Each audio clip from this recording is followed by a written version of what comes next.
Well, let's find out your highest conviction ideas, your pro picks in the growth space.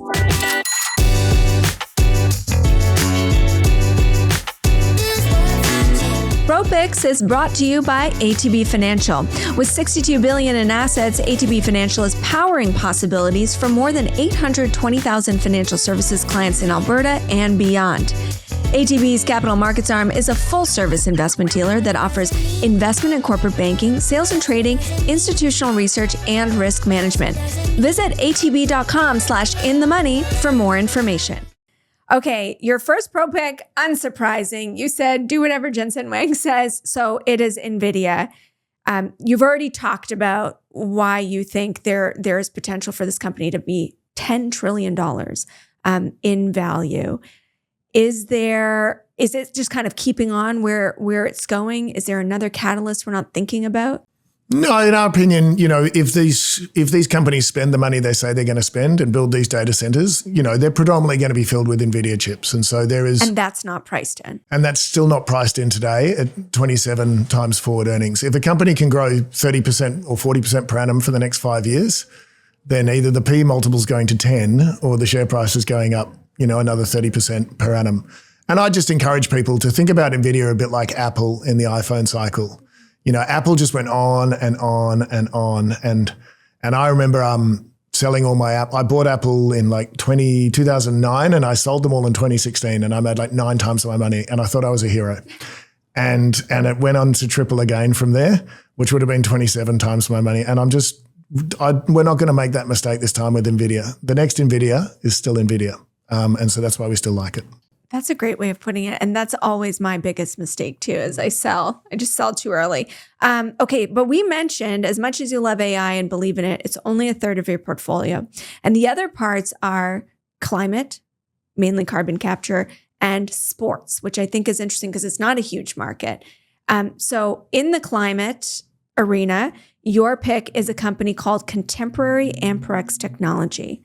A lot of people, CATL. CATL. And where does it trade? It trades in China. It trades on the Hong Kong Stock Exchange and it also trades on the A-shares in China. So CATL is the largest maker of batteries in the world. Okay, so that's lithium-ion batteries for EVs, batteries for trucks, and also these big sort of energy storage systems that you put at a renewable energy facility or a data center.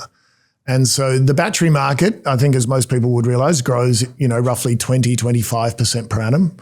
CATL controls 38% of the market, so they're the dominant provider of batteries globally. And they're also the most profitable battery company. So they're sort of a bit like the TSMC of this opportunity. We talked about TSMC before. Best way to think about CATL is that CATL is the TSMC of batteries. And so from that point of view, as you look forward, battery demand will continue to grow because as we put in more renewables, we'll need more big batteries attached to them. Trucks eventually go electric. All these robots are going to need a battery. All these drones are going to need a battery. These guys have even built electric ships. And so from our point of view, you still see 20+% growth in battery demand and CATL will effectively ride that growth. It's hard for an individual to buy this stock? No, they recently IPO'd in Hong Kong. Okay. And so if you have access they did a second listing in Hong Kong. If you have access to the Hong Kong stock market, you could buy this stock. The stock has run up? It has. It's had a good run. Should we not be afraid of it? Stocks follow earnings, okay? And so ultimately share prices follow earnings growth. If the earnings of the company keep going higher, then the stock will generally follow it over time. And so in this case, it's very easy to put a case for the earnings to grow in the same way it was very easy for TSMC. And in the same breath, the valuation is in the low 20s times multiple. So either the multiple is going to go down a lot as the earnings grow or the stock's going to follow its earnings. And in this case, probably going to follow its earnings because the company's already cheap. Your third pick, sports, we haven't talked a lot about, but it's first let's talk about why this is an exciting area in this theme of, structural growth stories. And then talk about TKO Group, Total Knockout, a combination of UFC and WWE, as it's now called. Yeah. So look, I think everyone listening loves sport. Well, we all watch more sports. This is a structural trend mainly because, and sports rights, they'll notice that sports rights team values just keep going up and up and up. And so we want to invest to benefit from that. And we can't do that unless we buy our own sports team, or we invest in companies that own sports. And TKO, as you point out, owns sports. And so why do the media rights keep going up? Why do the team values keep going up? They keep going up because basically linear TV sort of died. You don't crowd around the TV to watch 60 Minutes on a Sunday night anymore. You can watch whatever you want, whenever you want. You can listen to this podcast whenever you want. You don't. It's not appointment listening. And so the only appointment viewing in the world left is sports. Sunday night football's on Sunday night. That's when you're going to get the most people around the TV. And that's very valuable to advertisers. And so that pushes the value of sports up.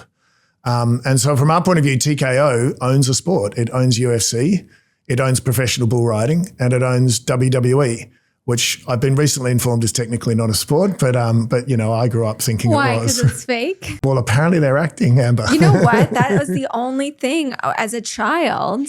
My family would gather around for Monday Night Raw, and I was very invested in The Rock and Triple H. Correct. And I loved it, actually. It wasn't the fighting, obviously.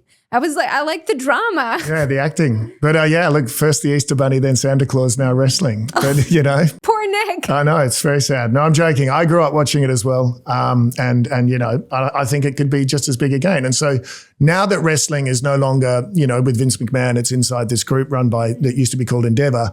They're just being much smarter about it. So people would have noticed wrestling is on Netflix now. That's effectively doubled their audience. That increases the value of their live events, etc. UFC, the same. People might have noticed they've done a deal with Paramount, and we're not going to have, there's no longer pay-per-view. And these are really smart things to do because you increase the popularity of the sport, which basically increases the value of your sponsorships, which increases the price of your live events. And so this is a classic structural growth industry that you can benefit by buying the shares of TKO.